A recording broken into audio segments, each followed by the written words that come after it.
আসসালামু আলাইকুম। আবারও চলে আসলাম রঙ্গন রাঁধুনি রান্নাঘরে। আমি সামারিয়া শহীদ, সাথে আছে রঙ্গন রাঁধুনি রান্নাঘরের ওনার রঙ্গন এবং আমাদের বিশেষ অতিথি জুলি ইসলাম আপু। জি, আসসালামু আলাইকুম। কেমন আছেন আপু? জি, আলহামদুলিল্লাহ ভালো আছি। তো রঙ্গন আছেন আপু? আলহামদুলিল্লাহ ভাইয়া ভালো আছি। আপনাদের দেখে আরো বেশি ভালো লাগছে, সেজন্য বেশি ভালো আছি। আর আজকে তো দেখে মনে হচ্ছে কেমন জানো বলো তো? দুজনেই কালো, কালো জগতের আলো, রাইট আপু? হ্যাঁ, কালো জগতের আলো। এই জন্যই তো দুজনেই ম্যাচিং ম্যাচিং আমি করে আমরা matching। আজকে ঈদ স্পেশাল নিয়ে চলে আসলাম আপনাদের মাঝে রঙ্গন রাঁধুনি রান্নাঘরে। তো আপু আজকে আমাদের কি দেখাচ্ছেন? আমি আপনাদের জন্য আজকে রেখেছি, যেহেতু সামনে আমাদের ঈদ, আনকমন একটা ঈদের ভাপা মিষ্টি।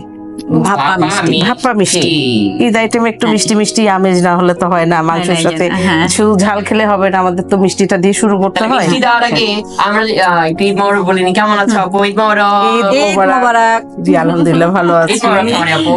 ঈদ মোবারক। কেমন আছো আমার আপু? ঈদের মধ্যে কেমন লাগছে? আলহামদুলিল্লাহ খুবই ভালো যাচ্ছে। আর তোমার? ওখানে আলহামদুলিল্লাহ খুবই ভালো আছি। আমরা আর বেশি কথা বলবো না, কারণ হচ্ছে রেসিপিটা শুরু করি, কারণ দর্শকের জিভে লাল চলে আসছে। আমারও দেখে তাহলে আমরা এক নজরে দেখে নি আমাদের এই রেজাল্টটা করতে কি কি উপকরণ লাগছে। দেখে নি একদম। হ্যাঁ, এখানে নিয়েছি কর্নফ্লাওয়ার, এটা হচ্ছে মিল্ক, এটা হচ্ছে পাউডার মিল্ক যেটাকে বলে।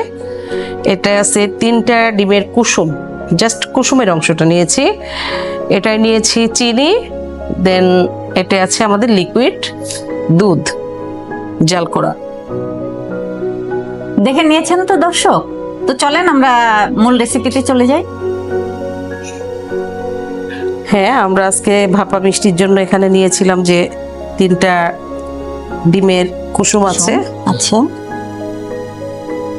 ডিমের কুসুম নিয়েছি 3টা, এবং মিষ্টিটা আসলে যে যেমন খায়, কিন্তু ভাপা মিষ্টি এখানে একটু বেশি যদি হয় ফ্লেভারটা ভালো লাগবে। তো আমি এখানে 4 চামচ চিনি দিয়েছি, এবং এটা আমরা খুব ভালো করে ব্লেন্ড করব যতক্ষণ না এটা এটার সাথে মিশে যাবে। এটা কিন্তু ফোম হবে না, বিট আমরা করব। কেন সাদা অংশ দিলাম না?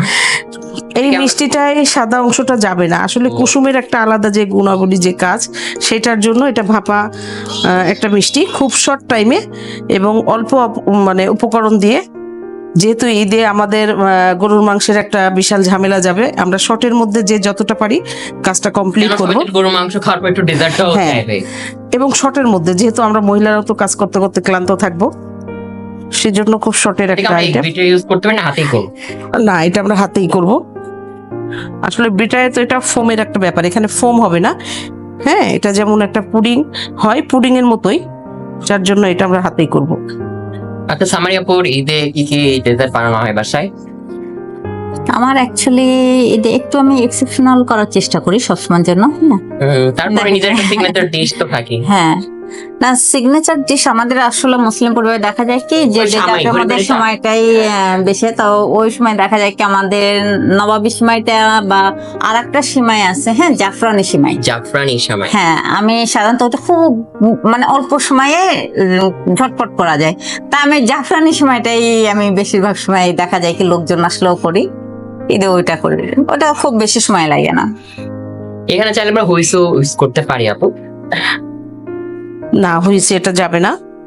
মানে এটা কাঁচা চামচই যেহেতু- লাগবে। এটা হচ্ছে মানে এমন একটা বেটারটা আসবে, এই বেটারটা খুব ফাটানো যাবে না, আবার খুব হালকাও না, জাস্ট চিনিটা যতক্ষণ না মিক্সড হবে। এটা আমরা কি করে বুঝবো? ফোমটা না হলে। দানা দানা চলে গেলে। এই যে দানাটা চলে গেলে বোঝা যাবে। আচ্ছা, সামারিয়াপুর একটু ফেভারিট সময় নিয়ে করতে হবে। আমার ফেভারিট ডিজার্ট, এটা তো অনেক চিন্তায় ফেললাম। তারপরে বলে দাও। আসলে আমি মিষ্টি খুব একটা পছন্দ করি না, হ্যাঁ, তাহলে যা তারপরেও হ্যাঁ ঝালটা আমাদের সেই সবসময়ের একটা জন্য ছিল। আমার খুব ফেভারিট। সে ফাটানো সে তারের এইটা তো। আপু এরপর যেমন হচ্ছে বাটারটা হয়ে গেছে, তাই না? হ্যাঁ, এই যে কাছ থেকে দেখায় বাটারটা হয়ে গেছে, এরকম একটু দেখো হাত দিয়ে। এই যে মানে এরকম জাস্ট দেখলে একটু বুঝবো ফোম ওটা ফোম হয়ে গেছে। করে, হ্যাঁ, ওই চিনিটা যখন মিক্সড হয়ে যায় বোঝা যায়। হ্যাঁ, এই ফোমটা চলে আসে। এরপরে আমরা দিব হচ্ছে এখানে যে পাউডার একটা আছে দুধের, এটা অপশনাল, দিলেও হয় না দিলেও হয়। না দিলেও হয়। এটা দিয়ে আবার একটু ফাটিয়ে নিব।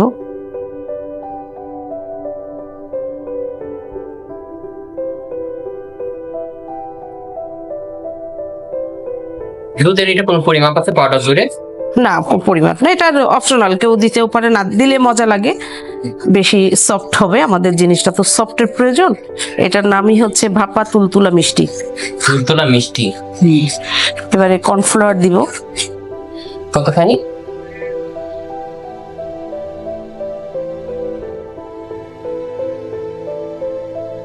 দুই চামচ মতো কর্নফ্লাওয়ার দিয়েছি।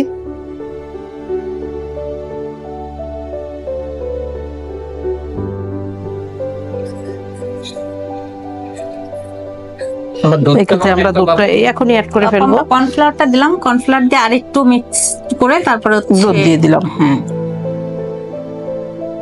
অল্প অল্প করে দুধটা আমরা মিশাবো পরিমাণ মতো।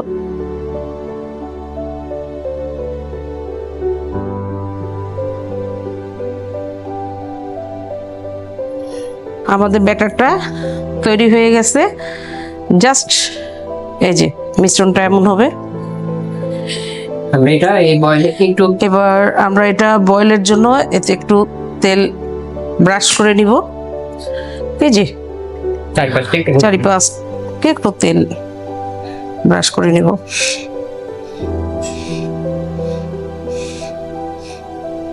এটা আমরা কি যে যে কয়টা ডিম চাই সেই কয়টা দিয়ে করতে পারি? হ্যাঁ, আনুমানিক হিসাবে 3টা ডিমের মেজারমেন্ট যেটা হয়, আমি এটা আপনাদেরকে 3টা ডিমের মেজারমেন্টটাই দেখিয়েছি। এই যে ব্যাটারটা ঢেলে দিচ্ছি।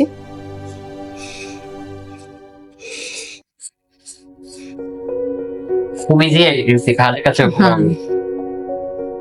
এবং খেতেও খুব সুস্বাদু। আচ্ছা, চাইলে কি আমরা এখানে একটু বাদাম টাদাম দিতে পারি না?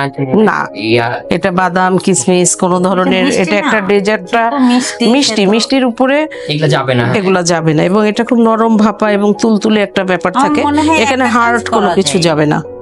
হ্যাঁ, এটা যখন আমরা ভাপা দিয়ে নিয়ে আসবো তখন তো উপরে একটু গুঁড়া দুধ সেটা তো অবশ্যই দিতে হবে। না, সেটা অবশ্যই দিতে হবে। সেটা একটু অন্য প্রসেসিং এ কেটে আমাদের দেখাচ্ছি। আচ্ছা, এটা এখন আমরা ভাপায় দিব।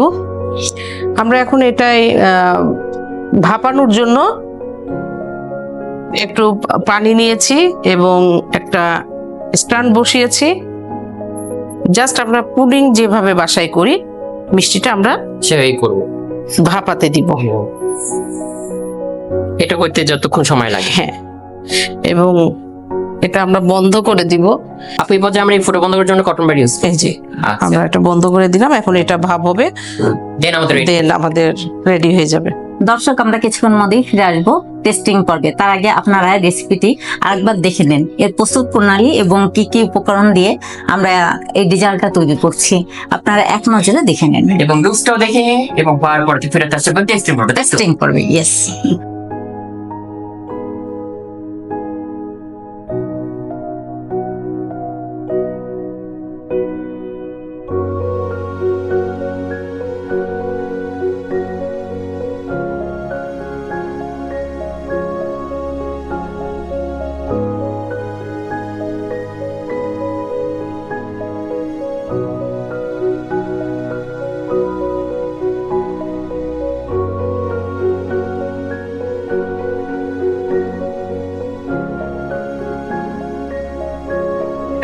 দর্শক, আমরা বিরতির পর চলে আসলাম টেস্টিং পর্বে।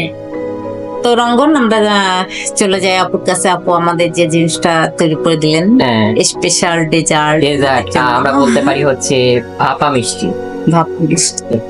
আপনারা তো কিভাবে ভাপ করতে দেওয়া হলো, প্লেটিং তো সবই দেখে নিয়েছেন, আমরা টেস্ট করবো, তাই তো? ইয়েস। তাহলে টেস্ট করো। আপু, আমি এখান থেকে চামচ নিয়ে ফেলবো? হ্যাঁ, আপনার অনুমতি না নিয়ে তো আপনার জিনিস আমি করতে হ্যাঁ হ্যাঁ পারি না। অবশ্যই, আপনি এখান থেকে দেখেন। আচ্ছা। আর এটা আমরা কিন্তু অফ ক্যামেরা একটু গুঁড়া দুধ দিয়ে কোট করে নিচ্ছি। আপনারা চাইলে মাওয়াতে কোট মাওয়াতে করা যাবে।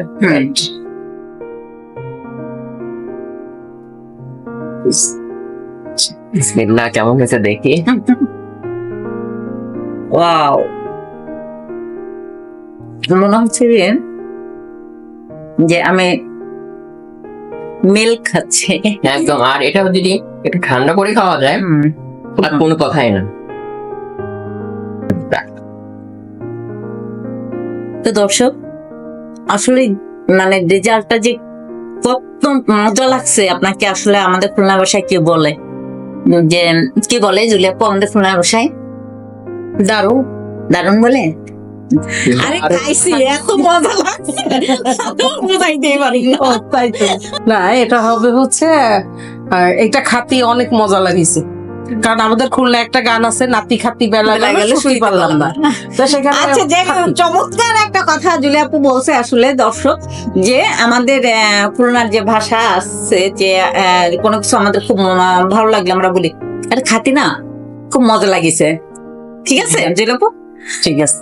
এখানে জুলিয়াপুর আরো একটা জিনিস আছে, যে জুলিয়াপু আমাদের গান শোনাইছে আজকে না, আজকে না গত সরি গত এপিসোডে, হ্যাঁ গত এপিসোডে আপু আমাদের গান শোনাইছে। এখন এই যে বললো যে নাতি খাতি বেলা গেল ছুপ, আপু প্লিজ প্লিজ তুমি এইটা দুই কলি অন্তত আমাদের শোনাই দাও লাস্ট মোমেন্টে। এই গানটা আসলে আমার পরিপূর্ণ জানা নাই, দুটো কলি খুলনাতে আছে যার জন্য। এটা হচ্ছে যে কি, নাতি খাতি বেলা গেল শুতি পারলাম না, আহারে চাদর মা।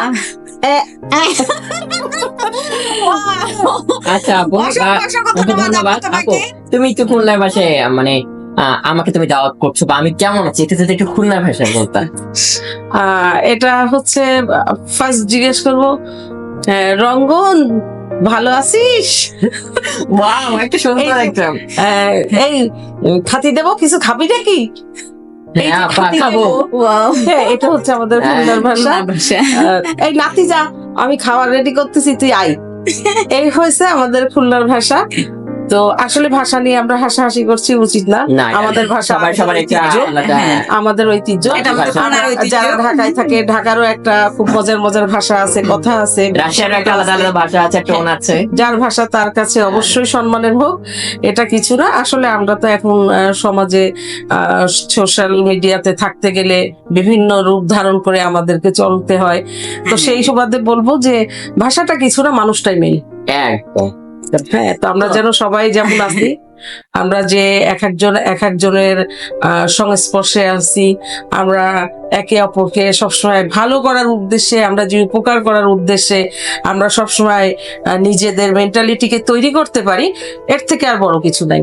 না আসলে তো রঙ্গন, আমরা তো আপুর বক্তব্য শুনলাম, আমরা দর্শকের কাছ থেকে বিদায় নিয়ে আসি। কি বল? তার আগে তো তুমি জানো রঙ্গরাধি রানী করে খেপ ফালিয়াতে যায় না, তুমি কিন্তু তুলে দিবা আপুকে। হ্যাঁ, অবভিয়াসলি আমি চাচ্ছি আমাদের রঙ্গন রাধুনী রান্নাঘর থেকে, গ্রামীণ ট্রাভেলস থেকে আমাদের একটা ক্রেস ইয়ে করে, স্পন্সর করে, সেটা আমরা আপুর হাতে তুলে দেবো। দাও আপু, কে তুলে এই যে তোমার কাছে। আপু, এটা তোমার জন্য আমাদের থ্যাংক ইউ। কেমন লাগছে আপু আমার রঙ্গরাধুনী রান্নাঘরে? কেমন লাগছে? সত্যি খুব ভালো লাগছে, আর বেশি ভালো লাগছে আপনারা অনেক আন্তরিক এবং অনেক সময় দিয়েছেন আজকে আমাকে এইখানে নিয়ে আসার জন্য। আমি আন্তরিকভাবে আপনাদেরকে শুভেচ্ছা জানাই, অভিনন্দন জানাই, এবং আগামীতেও আপনারা খুলনাতে আসলে আমার সাথে দেখা করবেন, বা আমরা রাশিয়াতে দাও দিয়ে গেলাম, যে হয়তো বিকেল পর আপুকে রাশিয়া পেয়েও যেতে পারি। হ্যাঁ হ্যাঁ হ্যাঁ, আপনারা মনে যদি করেন অবশ্যই আমি আপনাদের পর্যন্ত যাব, এবং ইনশাল্লাহ আপনাদের সাথে আছি, থাকবো। আলহামদুলিল্লাহ, আপনি আমাদের সাথে থাকবেন। একদম একদম। তো দর্শক, আমরা অনুষ্ঠানের শেষ পর্যায়ে চলে এসেছি। আমরা আপনাদের কাছ থেকে বিদায় নিতে চাচ্ছি। আপনারা সুস্থ থাকুন, ভালো থাকুন, সুন্দর থাকুন, এবং রঙ্গরাধুনী রান্নাঘরের সাথে থাকুন, এবং রঙ্গন রাধুনী রান্নাঘরের সঙ্গে থাকুন। ঈদ মোবারক। ঈদ মোবারক।